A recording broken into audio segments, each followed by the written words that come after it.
Next point बघा, effect of pressure on solubility. आता effect of pressure जेव्हा आपण ऑन सोल्युबिलिटी म्हणतो तर solubility of solid in liquid does not affect much, does not affect much due to what?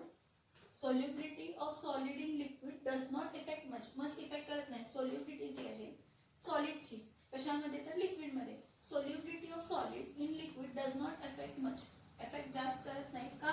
Due to incompressibility. का incompressibility? तर जर तुम्ही प्रेशर अप्लाय केला तर काय होणार आहे? कॉम्प्रेस होणार आहे. Due to incompressibility of solid and liquid. Effect of pressure on solubility जेव्हा आपण म्हणतो तर solubility of solid in liquid gas does not have much effect due to incompressibility in solid in liquid. म्हणजे काय बघा, consider करा की हे लिक्विड मॉलिक्युल्स आहेत. कन्सिडर करा की हे काय आहेत तर लिक्विड मॉलिक्युल्स आहेत.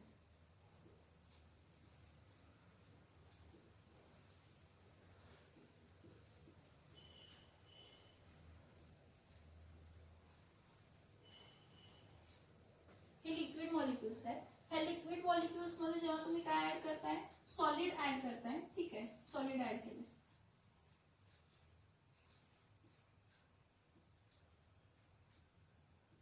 आणि सॅच्युरेटेड सोल्युशन फॉर्म केलं. हे जे आहे हे काय आहेत तर सॉलिड कॉन्स्टिट्युएंट पार्टिकल्स आहेत जे सॉल्यूट जे म्हणजे सोल्यूट आहे. ब्लॅक डार्क ब्लॅक कलर आहे ते काय आहे तर सोल्यूट आहे. जो सोल्यूट काय झालेला आहे तर डिझॉल्व्ह झालेला आहे. जो सोल्यूट काय झालेला आहे तर डिझॉल्व्ह झालेला आहे. कशामध्ये डिझॉल्व्ह झाला आहे? Solute is dissolve in liquid. Okay. आता effect of pressure. Effect of pressure इथं काय? जर मी प्रेशर जरी अप्लाय केला तर तसंही लिक्विड स्लाइटली कॉम्प्रेसिबल आहे. लिक्विड काय आहे? स्लाइटली कॉम्प्रेसिबल आहे. स्लाइटली कॉम्प्रेसिबल असल्यामुळे काय होणार आहे? ह्या लिक्विडला आपण जास्त कॉम्प्रेस करू शकतो का? नाही. सॉलिड तर कॉम्प्रेस होणारच नाही. प्रेशर अप्लाय केल्यामुळे कॉम्प्रेशन होतं. हे बघा, हा एक कॉन्स्टंट पार्टिकल आहे, हा एक कॉन्स्टंट पार्टिकल आहे.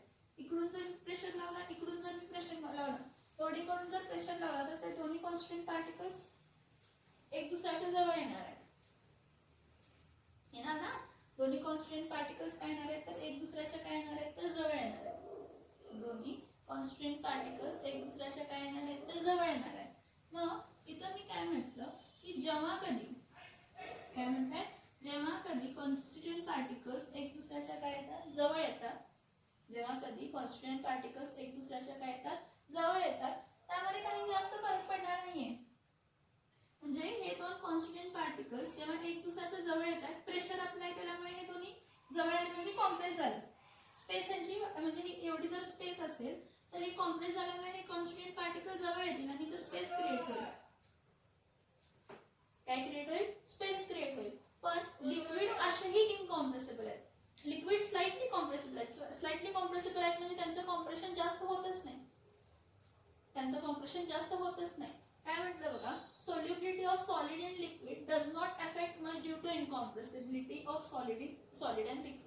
की जेव्हा तुम्ही सॉलिडला लिक्विड मध्ये डिझॉल्व्ह करताय, ठीक आहे, सॉलिड तर प्रेशर अप्लाय केल्यामुळे कॉम्प्रेस होणारच नाही आणि लिक्विड तुम्ही जरी प्रेशर अप्लाय केला तर जास्त कॉम्प्रेस होत नाही. So there is no much effect of pressure. Effect of pressure on the solubility of solid in liquid does not have any effect. म्हणजे सॉलिडला लिक्विड मध्ये डिझॉल्व्ह केलं म्हणून सोल्युबिलिटी वाढणे आणि कमी होण्याचा संबंध येत नाही. It does not affect the solubility of solid in liquid. सॉलिडला लिक्विड मध्ये डिझॉल्व्ह करण्याची सोल्युबिलिटी कमी जास्त संबंध येत नाही. मग नेक्स्ट बघितलं सोल्युबिलिटी कशाची तर गॅस इन लिक्विड.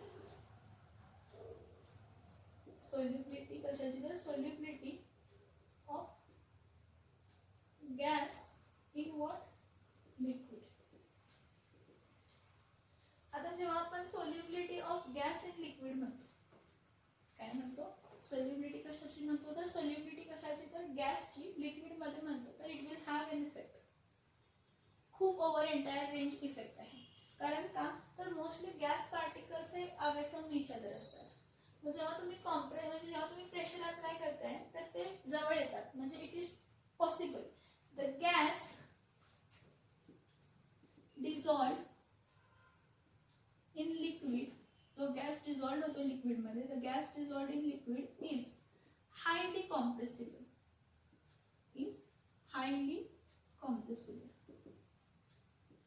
जो गॅस आहे जो पाण्यामध्ये डिझॉल्व झाला किंवा लिक्विडमध्ये डिझॉल्व झाला, gas dissolve in liquid is highly compressible. जो गॅस आपण लिक्विडमध्ये डिझॉल्व केलाय तो हायली कॉम्प्रेसिबल आहे, अति कॉम्प्रेसिबल आहे, हायली कॉम्प्रेसिबल.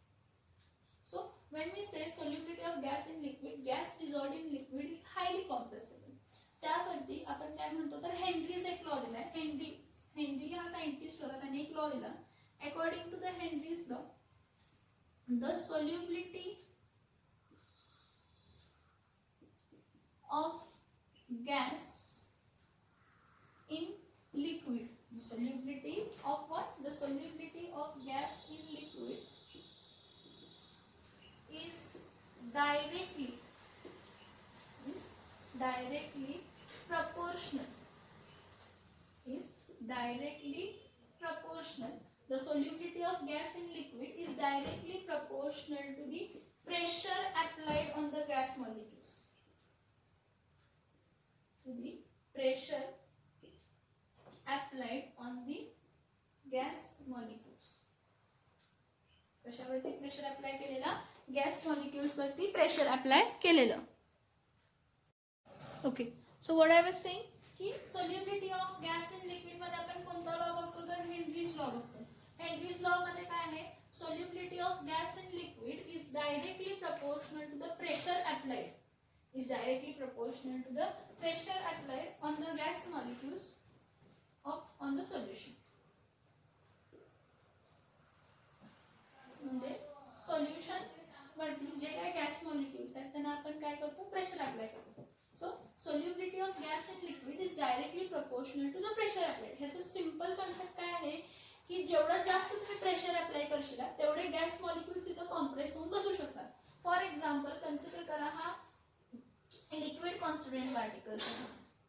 ठीक आहे, हा लिक्विड कॉन्स्टिट्युएंट पार्टिकल्स मध्ये काय आहेत तर गॅस कॉन्स्टिट्युएंट पार्टिकल्स आहेत. एवढे गॅस कॉन्स्टिट्युएंट पार्टिकल आहेत. आता मी जेव्हा कॉम्प्रेस करून म्हणजे दोन गॅस कॉन्स्टिट्युएंट पार्टिकलना कॉम्प्रेस करून इथं ऍड करते.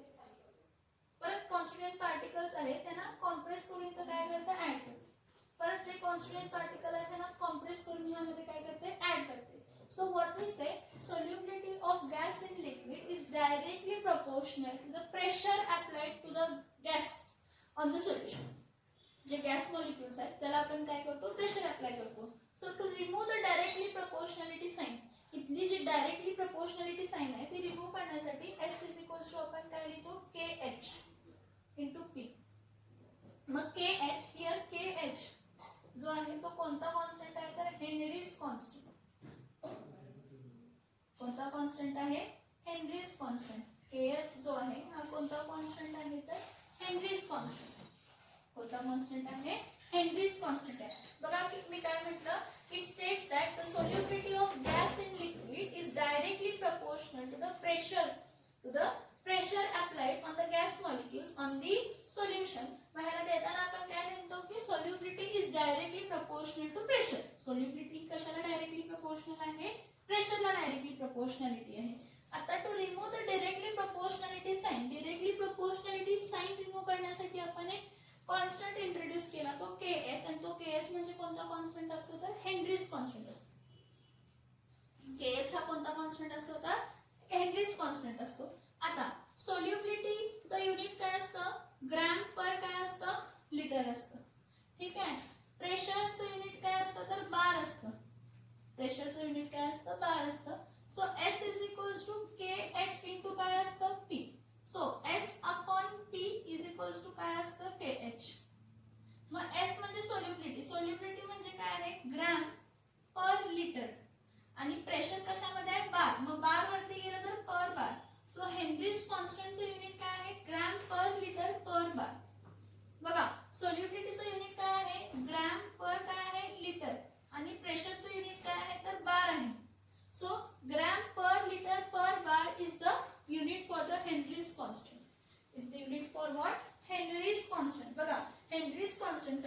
सोल्युबिलिटी जी आहे, सोल्युबिलिटी जी आहे ती गॅसची आपण ग्रॅम पर लिटर मध्ये देतो, कारण किती अमाऊंट ऑफ सोल्यूट डिझॉल्व्ह झालाय. आता परत एक काम करूया, ग्रॅम म्हणण्यापेक्षा आपण इथं मोल म्हणूया, कारण अमाऊंट ऑफ सबस्टन्स डिझॉल्व्ह झाला ना, तर अमाऊंट ऑफ सबस्टन्स आपण काय म्हणूया, अमाऊंट मोल मध्ये डिझॉल्व्ह करतो.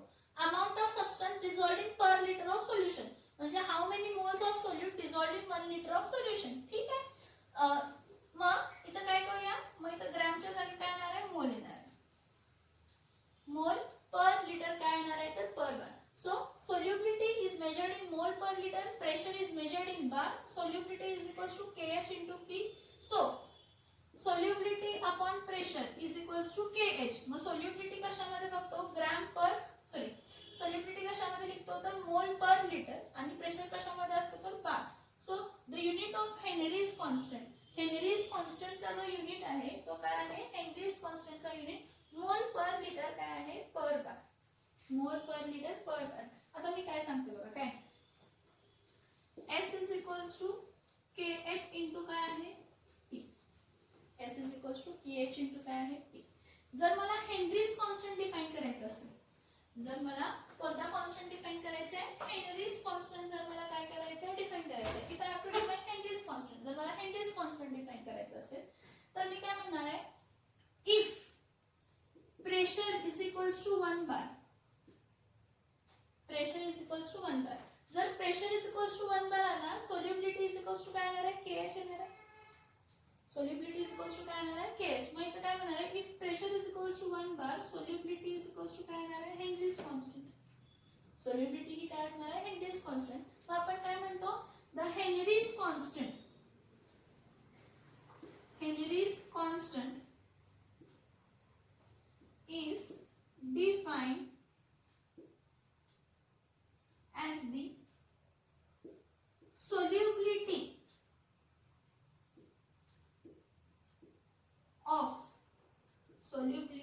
of gas in liquid, solubility of gas in liquid at pressure of 1 bar.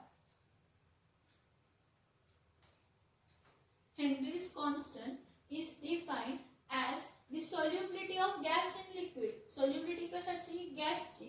कशामध्ये, लिक्विड मध्ये. की कधी, तर जेव्हा प्रेशर किती आहे, 1 बार आहे. जेव्हा प्रेशर किती आहे, 1 बार आहे. बघा, हेनरीज कॉन्स्टंटला डिफाइन करायला ही क्वेश्चन एक्झामला विचारतात. What, how we will define Henry's constant. मी काय म्हणते, solubility is equals to KH into P आहे, म्हणजे हेनरीज कॉन्स्टंट इंटू काय आहे, प्रेशर. मग जर प्रेशर इज इक्वल्स टू 1 बार असेल, प्रेशर इज इक्वल्स टू काय असेल, 1 बार असेल, तर solubility इज इक्वल्स टू काय असणार आहे, KH. सो हेनरीज कॉन्स्टंट, जो हेनरीज कॉन्स्टंट आहे आपण कसं डिफाइन करतो, Henrys constant is defined as the solubility of gas in liquid. solubility कशाची, गॅसची. कशामध्ये, तर लिक्विड मध्ये, जेव्हा प्रेशर किती आहे, 1 बार. ज्यावेळी प्रेशर किती आहे, 1 बार. आता ह्याचं बाळांनो एक एक्झाम्पल सांगितलं तर आपले कार्बोनेटेड बिव्हरेजेस, कार्बोनेटेड बिव्हरेजेस म्हणजे कोको कोला वगैरे बघा, किंवा सोडा बघा. जेव्हा आपण कोको कोला किंवा सोडा म्हणतो, ह्याचे टोपनर्स असतात, ह्यावरती ओपनर लावलेला असतो, त्याचा झाकण लावलेलं असतं आपण, काय केलेलं असतो आपण, ह्याचा झाकण लावलेला असतो. तर या झाकण मध्ये आपण काय केलेलं असतं, तर कॉम्प्रेस करून कार्बन डायऑक्साइड गॅस काय केलेली असते, भरलेली असते. कॉम्प्रेस करून भरलेली असते बाळांनो, खूप जास्त कॉम्प्रेस काय असते, तर कार्बन डायऑक्साइड त्यामध्ये भरलेले असते कार्बोनेटेड बिव्हरेजेस मध्ये. आपण जर हा गॅप ओपन केला, मग तो थम्स अप असू दे, कोको कोला असू दे, स्प्राइट असू दे, 7 अप असू दे, जर आपण हा ओपन केला तर इथून बबल्स बाहेर पडतात का? का बबल्स बाहेर पडतात, तर हा जो कॉम्प्रेशन झालाय, हा जो कॉम्प्रेशन झालाय, हा विथ प्रेशर अप्लाय करून लो टेम्परेचरला झालाय, आणि नॉर्मल टेम्परेचरला तितका कार्बन डायऑक्साइड ह्यामध्ये डिझॉल्व्ह होऊ शकत नाही. मग जेव्हा तुम्ही टोपन लावला, ह्याच्यावरती कॉम्प्रेस केला, टोपन लावला म्हणजे त्यावेळी तुम्ही कार्बन डायऑक्साइड कॉम्प्रेस करून टोपन लावलेला. कार्बन डायऑक्साइड काय केलेली होती, कार्बन डायऑक्साइड कॉम्प्रेस करून तुम्ही त्यावरती काय लावलेला होता, तो टोपन लावलेला होता. कार्बन डायऑक्साइड कॉम्प्रेस करून तुम्ही काय केलेला होता, तर कॉम्प्रेस करून कार्बन डायऑक्साइड कॉम्प्रेस करून त्यावरती तुम्ही काय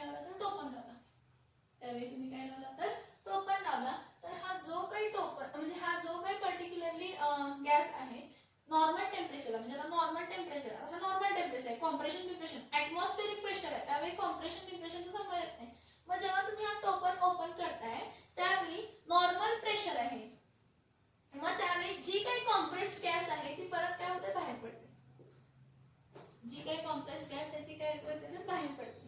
आता एक एक्झाम्पल बघा, solubility of gas in liquid जर म्हटलं तर नॉर्मली हेमोग्लोबिन जो आहे तो ऑक्सिजन बरोबर कंबाईन होतो आणि काय फॉर्म करतो, तर ऑक्सी हेमोग्लोबिन फॉर्म करतो. काय करतो, ऑक्सी हेमोग्लोबिन फॉर्म करतो.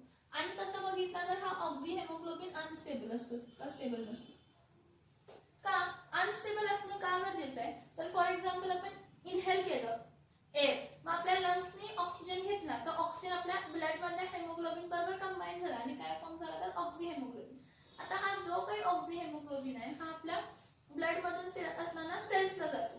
मग सेल्सला परत हेमोग्लोबिन मधला फक्त ऑक्सिजन डिकम्पोज होतो. HbO2 सेल्स मध्ये काय होतं, HbO2 जो आहे तो डिकम्पोज होतो. हेमोग्लोबिन आहे तसं आणि ऑक्सिजन कोणाला देतो, तर सेलला देतो. कशाला देतो, सेलला. It is important. Oxy haemoglobin unstable असणं गरजेचं आहे, कारण तो जर स्टेबल असता तर ते बॉन्ड स्ट्रॉंग फॉर्म झाले असते. मग तो बॉन्ड ब्रेक करून आपली जी इंटरसेल्युलर रेस्पिरेशन आहे ती झाली नसती. तेच तुम्ही म्हणतात की कार्बन डायऑक्साईड नाही, चांगलं हेल्थसाठी नाही आहे कार्बन डायऑक्साईड. का, तर हेमोग्लोबिन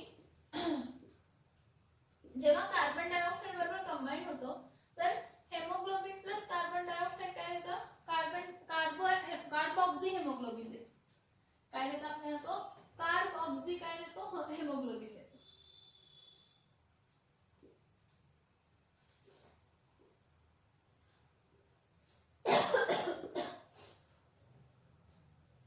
काय देतो, तर कार्बऑक्सी काय देतो, हेमोग्लोबिन. आणि हा कार्बऑक्सी हेमोग्लोबिन हा स्टेबल असतो.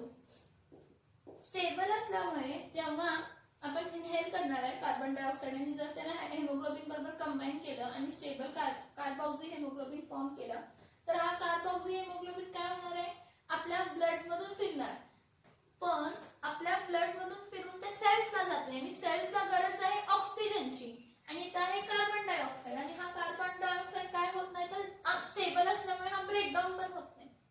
ब्रेकडाऊन पण होत नाही म्हणजे आपल्याला रिक्वायर्ड कंडिशन म्हणजे आपल्या बॉडीला जे ऑक्सिजन पाहिजे ते त्यांना मिळणार नाही. मिळणार आहे का, नाही मिळणार. समजते का बघा काय काय सांगितलंय. सो इट इज इम्पॉर्टंट की ऑक्सी हेमोग्लोबिनच फॉर्म व्हावं.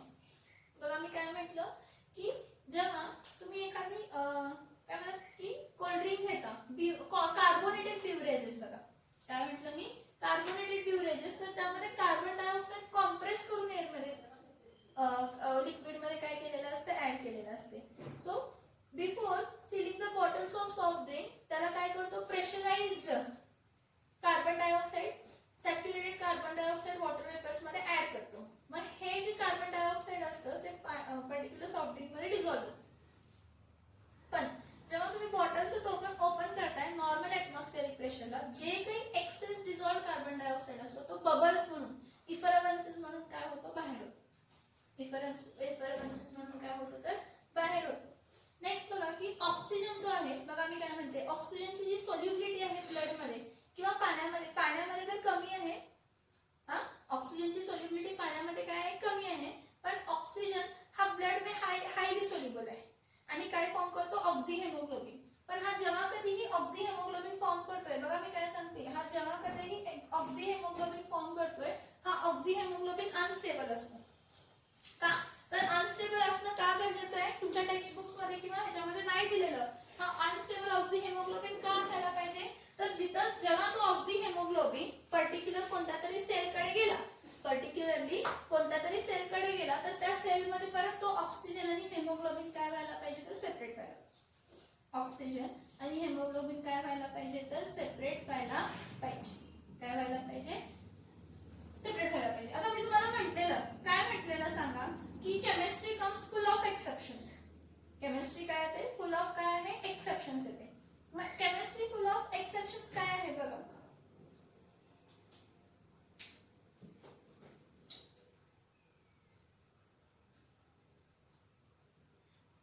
काय, तर मी काय म्हटलं, solubility of gas in liquid is directly proportional. म्हणजे जर गॅस ही इझिली सोल्युबल होते, म्हणजे जसं तुम्ही प्रेशर वाढवशील ना तसं सोल्युबिलिटी कशाची, गॅसची लिक्विड मध्ये काय होणार आहे, इन्क्रीज होणार आहे. पण इथं बघा एक्सेप्शन बघा,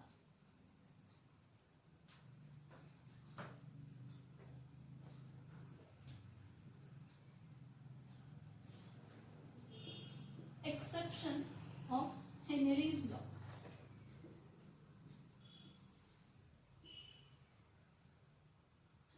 Exception of which law? Exception of Henry's law. आता जेव्हा आपण एक्सेप्शन ऑफ काय म्हणतो, हेनरीज लॉ, तर काय आहे बघा, एक्सेप्शन ऑफ हेनरीज लॉ काय आहे, तर ऍक्च्युली जेव्हा आपण अमोनिया घेतो वॉटर बरोबर डिझॉल्व, अमोनिया जर वॉटर मध्ये आपण डिझॉल्व केलं, अमोनियामध्ये वॉटर डिझॉल्व व्हायला पाहिजे, पण अमोनिया वॉटर मध्ये, अमोनिया वॉटर बरोबर रिॲक्ट होतो आणि काय फॉर्म करतो, तर अमोनियम आयन फॉर्म करतो. सिमिलरली कार्बन डायऑक्साइड जेव्हा पाण्यामध्ये डिझॉल्व व्हायला पाहिजे, तर ऍक्च्युली जेव्हा प्रेशर अप्लाय करतो तर आपल्याला कार्बोनिक ऍसिड मिळतं. काय मिळतं, कार्बोनिक ऍसिड मिळतं. म्हणजे इथं सोल्युबल होण्याच्या जागी काय होते, रिॲक्शन होते, आणि रिॲक्शन झाल्यामुळे इथं हेनरीज लॉ आपण इथं अप्लाय करू शकत नाही. म्हणजे असं म्हणू शकत नाही की प्रेशर वाढवल्यामुळे अमोनिया आणि कार्बन डायऑक्साइड डिझॉल्व व्हायचं कशामध्ये, सोल्युबिलिटी लिक्विड मध्ये वाढणार, म्हणजे वॉटर मध्ये. अमोनियाची सोल्युबिलिटी वॉटर मध्ये इन्क्रीज करू शकत नाही. By how, by applying the pressure. Why, because ammonia जो आहे तो असाही वॉटर बरोबर काय होत असतो, तर रिॲक्ट होत असतो आणि काय फॉर्म करतो, तर आयन्स फॉर्म करतो. काय फॉर्म करतो, आयन्स फॉर्म करतो. मग ह्यावरून आपण काय म्हणू शकतो, ह्यावरून आपण काय म्हणू शकतो की जे अमोनिया आणि कार्बन डायऑक्साइड आहे, ammonia and carbon dioxide does not obey, ammonia and carbon dioxide does not obey which law, they does not obey Henry's law. बघा की हेनरीज लॉ काय म्हणतो, solubility of gas in liquid वाढायला पाहिजे जेव्हा pressure apply करतो. तर आपल्याला असं दिसलं की अमोनिया आणि कार्बन डायऑक्साइड जेव्हा आपण पाण्यामध्ये डिझॉल्व करतो तर ते काय करतात, they react with water, they react with water, ते वॉटर बरोबर रिॲक्ट होतात. दे रिॲक्ट विथ वॉटर, कोणाबरोबर रिॲक्ट करतात, वॉटर बरोबर रिॲक्ट करतात. म्हणजे आपण ह्यावरनं काय म्हणू शकतो की they are insoluble, sorry they are insoluble नाही, they does not obey Henry's law. काय ओबे करू शकत नाही, हेनरीज लॉ. मग जर तसं बघितलं तर हे बघ, एक इथं बघा की हे रिव्हर्सिबल असते, सॉरी इक्विलिब्रियम अचीव होतो, रिव्हर्सिबल रिॲक्शन असते. मग तसं जर म्हटलं तर ते reacts with water. So as we expect according to Henry's law, as we expect according to expect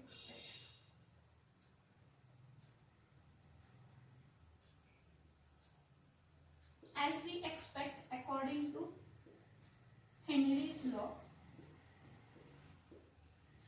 आपण काहीतरी एक्सपेक्ट करतो. as we expect according to Henry's law some solubility, म्हणजे कोणती तरी सोल्युबिलिटी आपण काय करतो, एक्सपेक्ट करतो. as we expect according to Henry's law some solubility, ammonia and carbon dioxide's solubility in water is very high,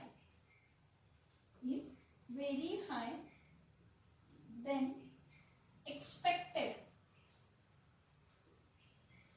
by Henry's law. हे समजून घ्या बाळांनो. हा मला काय पॉइंट सांगायचं हे समजून घ्या. मी मुद्दामून पॉइंट्स बोर्ड वरती लिहिते की मी जे सांगते ऍज वेल एज ते दिसतंय ते दोन्ही तुम्ही काय करा, रीड करा. मी काय म्हटलं, एक्सेप्शन ऑफ हेनरीज लॉ काय, तर अमोनिया जर पाण्यामध्ये डिझॉल्व केलं तर आपण असं दिसतं की अमोनियम वॉटरमध्ये, अमोनिया हा वॉटर बरोबर रिॲक्ट होतो. सिमिलरली कार्बन डायऑक्साइड जेव्हा वॉटर बरोबर रिॲक्ट होतो तेव्हा काय फॉर्म होतो, तर कार्बोनिक ऍसिड होतो.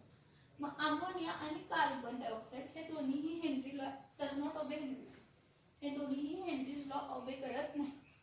का, तर ते पाण्याबरोबर रिॲक्ट करतात. मग एक डोक्यात आहे, अकॉर्डिंग टू हेनरीज लॉ एवढं सोल्युबिलिटी आहे, म्हणजे एवढं मोल्स पर लिटर काय व्हायला पाहिजे, तर अमोनिया वॉटरमध्ये डिझॉल्व व्हायला पाहिजे किंवा कार्बन डायऑक्साइड वॉटरमध्ये डिझॉल्व व्हायला पाहिजे.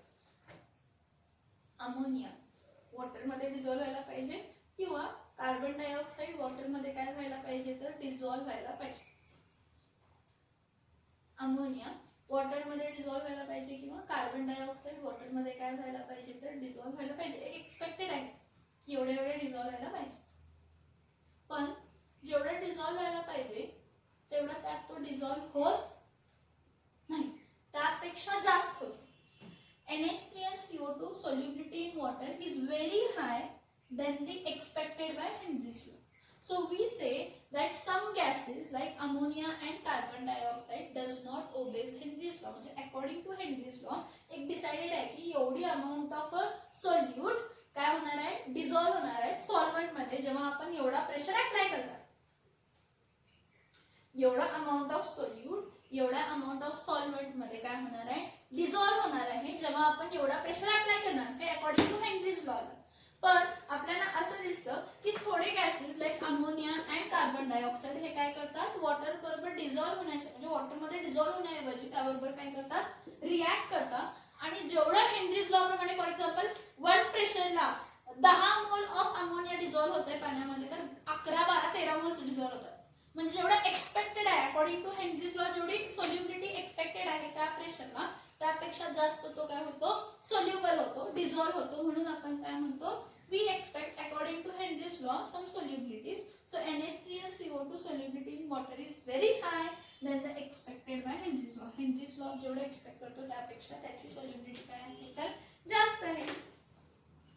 काय आहे त्याची सोल्युबिलिटी काय आहे, जास्त आहे. समजते का बघा इथपर्यंत, या पॉइंट पर्यंत समजते का बघा, या पॉइंट पर्यंत समजते का बघा. इफेक्ट ऑफ प्रेशर कोणता आहे तर इफेक्ट ऑफ काय आहे तर प्रेशर आहे. समजते का बघा ह्या पॉइंट पर्यंत.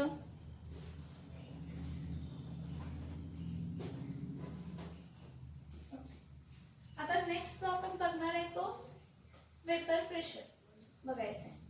काय बघायचं आहे, वेपर प्रेशर बघायचं आहे. वेपर प्रेशर ऑफ सोल्युशन्स आणि vapour pressure of solutes in a solvents.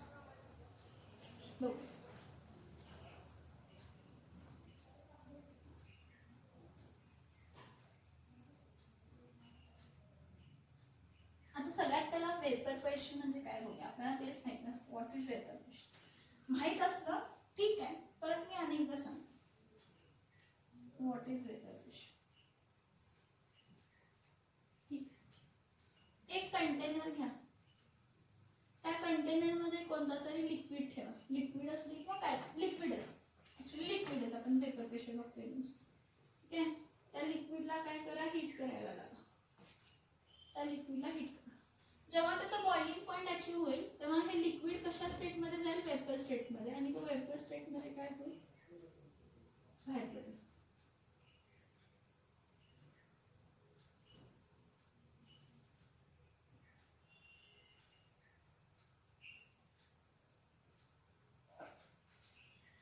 Vapour state मध्ये हा काय बोलतोय, बाहेर पडेल.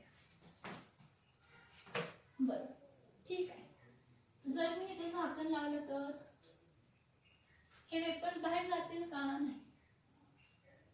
जेव्हा आपण हीट करणार, जेव्हा आपण काय करणार आहे, हीट करणार आहे ह्या पर्टिक्युलर लिक्विडला आणि ह्यावरती झाकण लावलं तर आपल्याला असं दिसतं की जे काही वेपर आहेत ते धडकतात आणि परत कंडेन्स व्हायला लागतात. स्टार्टिंगला आपल्याला असं दिसतं की रेट ऑफ वेपरायझेशन वाढत जाते कंटिन्युअस हीटिंगमुळे. रेट ऑफ वेपरायझेशन काय होते, वाढत जाते. आणि पॉइंट अचीव होतं की जिथं रेट ऑफ वेपरायझेशन हा एवढ्याच रेटनं आता वेपरायझेशन होऊ शकतं. मग आपण टोपण झाकलंय, टोपण झाकलंय म्हणून हे जे काही वेपर्स आहेत हे सरफेसवरती धडकत आहेत किंवा एक दुसऱ्याला धडकत आहेत किंवा वॉल्सवरती धडकत आहेत आणि कंडेन्स होत आहेत. काय होत आहेत, कंडेन्स होत आहेत. मग जसं स्टार्टिंगला आपण हीट केलं, बॉइलिंग पॉइंट अचीव केलं, बॉइलिंग पॉइंट अचीव केलं की वेपर्स फॉर्म व्हायला लागले. रेट ऑफ वेपरायझेशन काय होत गेला, वाढत गेला. आणि ऍट सम टाइम पॉइंट जाऊन रेट ऑफ वेपरायझेशन स्टॅग्नेट झाला. ऍट द सेम टाइम काय होत जातं तर रेट ऑफ वेपरायझेशन स्टॅग्नेट झाल्यानंतर रेट ऑफ कंडेन्सेशन म्हणजे धडकून परत वॉटर स्टेट मध्ये येतं. रेट ऑफ कंडेन्सेशन पण काय होत जातं तर वाढत जातं. रेट ऑफ कंडेन्सेशन पण काय होत जातं तर वाढत जातं. तर एक पॉइंट येतं ज्यामध्ये रेट ऑफ वेपरायझेशन आणि रेट ऑफ कंडेन्सेशन काय होतं, सेम. रेट ऑफ वेपरायझेशन आणि रेट ऑफ कंडेन्सेशन काय होतं तर सेम होतं. म्हणजे ज्या रेटनं वेपरायझेशन आहे त्याच रेटनं कंडेन्सेशन होतं आणि त्या पॉइंटला आपण काय म्हणतो तर फिजिकल इक्विलिब्रियम अचीव्ह झालंय म्हणतो. हा, काय अचीव्ह झालंय? फिजिकल इक्विलिब्रियम अचीव्ह झालंय. बघा काय म्हटलं मी की जेव्हा आपण हीट करायला लागलं, बॉइलिंग पॉइंट अचीव्ह झालं, त्यावेळी वेपर्स फॉर्म व्हायला लागले. Okay, after some time rate of vaporization वाढतं, एकदम एक स्टॅग्नंट पॉइंटला जातं आणि तेवढ्या पॉइंटला तर त्यापेक्षा जास्त स्पीडनं वेपराइज होऊच शकत नाही. ठीक आहे, ती पॉइंट स्टॅग्नंट आहे. ऍट द सेम टाइम हे वेपर्स जाऊन धडकतात सरफेसवरती, वॉल्सवरती, एक दुसऱ्यावरती कंडेन्स होतात. परत तो वेपर स्टेट कोणत्या स्टेटमध्ये येतो तर लिक्विड स्टेटमध्ये येतो. तो वेपर स्टेट कोणत्या स्टेटमध्ये येतो तर लिक्विड स्टेटमध्ये. ठीक आहे, वेपर स्टेट कोणत्या स्टेटमध्ये येते तर लिक्विड स्टेटमध्ये. Fine, no problem. मग आपल्याला असं दिसतं की आफ्टर सम टाइम ज्या स्पीडनं वेपरायझेशन होतंय त्या स्पीडनं कंडेन्सेशन होतं. म्हणजे रेट ऑफ वेपरायझेशन आणि रेट ऑफ कंडेन्सेशन सेम. म्हणजे ज्या स्पीडनं वॉटर कशामध्ये कन्वर्ट होतोय, वेपर मध्ये कन्वर्ट होतोय, त्याच स्पीडनं वेपर कशामध्ये कन्वर्ट होतोय तर वॉटर मध्ये कन्वर्ट होतोय. मग त्या पॉइंटला आपण काय म्हणतो इक्विलिब्रियम अचीव्ह झाला. पण कसला इक्विलिब्रियम? फिजिकल. कारण फिजिकल स्टेट म्हणजे लिक्विड गॅस आणि गॅस लिक्विड मध्ये काय झालं इक्विलिब्रियम अचीव्ह झालं. बघा रेट ऑफ वेपरायझेशन आणि रेट ऑफ कंडेन्सेशन काय होतात सेम होतात, त्याला आपण काय म्हणतो तर इक्विलिब्रियम अचीव्ह झालं. आता ह्या पॉइंटला जेव्हा जे काही वेपर्स आहेत ते वेपर्स काय करतात तर सरफेस वरती, म्हणजे जे काही वेपर्स सरफेसवरचे वेपर्स आहेत ते वेपर्स काय करतात तर सरफेस ऑफ लिक्विड वरती प्रेशर अप्लाय करतात. सरफेस ऑफ लिक्विड वरती प्रेशर अप्लाय करतात. सरफेस ऑफ लिक्विड वरती काय अप्लाय करतात तर प्रेशर अप्लाय करतात. हा, मग जे at equilibrium the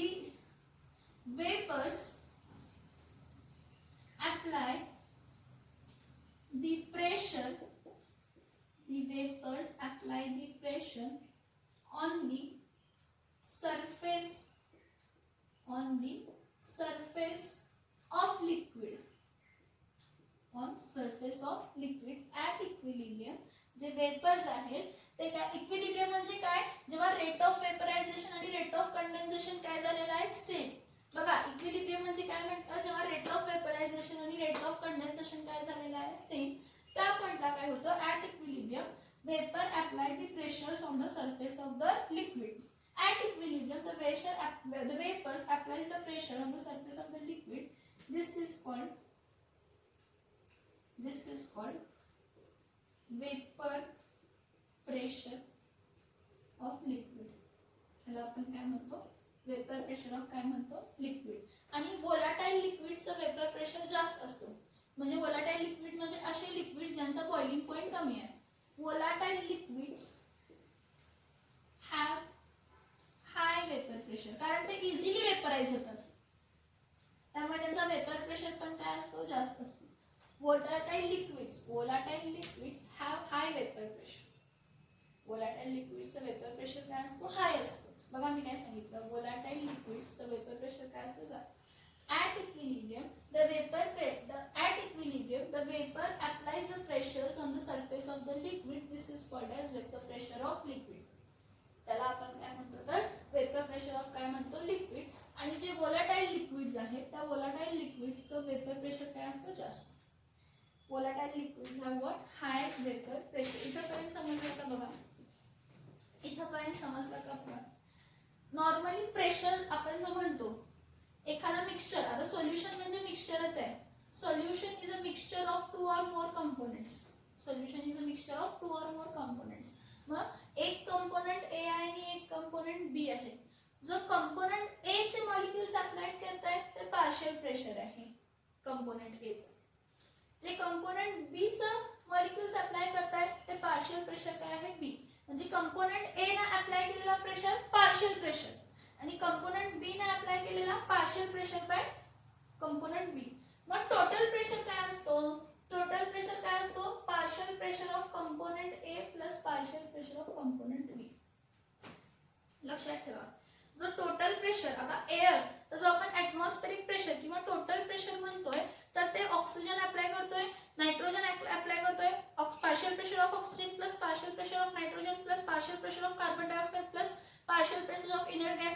partial pressure of anything present in the air. जे एअर मध्ये जेवढे काही पर्टिक्युलर सबस्टन्सेस आहेत त्यांचे कंपोनेंट्सचे प्रेशर आणि त्यांचा टोटल केला की काय येतो तो टोटल प्रेशर.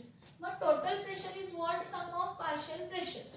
मग जर मी दोन कंपोनेंट घेतले तर दोन कंपोनेंट मध्ये partial pressure of A plus partial pressure of B केला तर मला टोटल पार्शियल प्रेशर मिळतो. टोटल प्रेशर पार्शियल प्रेशरने काय मिळतो तर टोटल प्रेशर काय मिळतो टोटल प्रेशर. समजते का बघा इथपर्यंत. समजते का बघा इथपर्यंत.